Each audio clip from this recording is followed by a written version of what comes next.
χρυσός αριθμός φ κατέχει εξέχοντα ρόλο στη λίστα των αξιοσημείωτων αριθμών.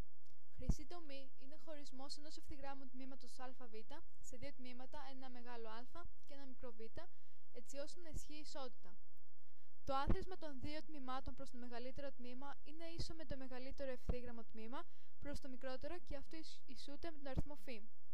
Η χρυσή τομή φ ισούται περίπου με 1,618 και συμβολίζεται με φ ύστερα από πρόταση του Αμερικανού μαθηματικού Mark Barr, γιατί είναι το αρχικό του ονόματος του κλίπτη φιδεία, ο οποίος χρησιμοποίησε τη χρυσή τομή στα έργα του.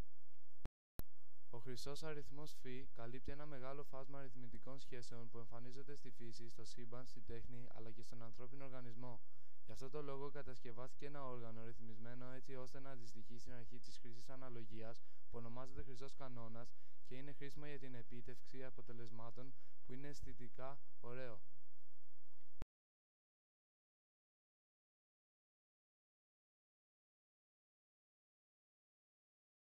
Η 5α είναι ένα σχήμα το οποίο ορίζεται ως ένα αστέρι με 5 γωνίες.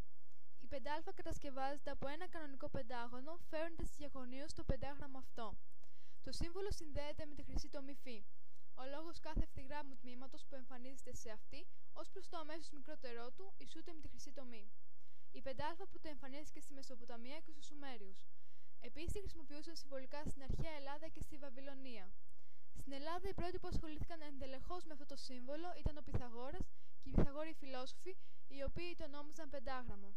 Στο σύμβολο αυτό έβλεπαν λόγω των γεωμετρικών του ιδιοτήτων μία μαθηματική τελειότητα, όπως την εκδήλωση της χρυσής τομής και το ότι το πεντάγωνο αποτελεί μία των πλευρών του τέλειου δωδεκαέδρου που αποτελούσε για αυτούς το σύμβολο του εθέρα.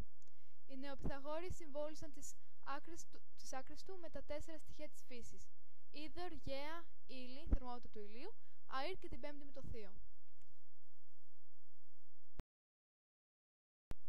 Για πολύ καιρό η 5α είχε συνδεθεί με τον πλανήτη Αφροδίτη και με τη λατρεία της θεάς Αφροδίτης.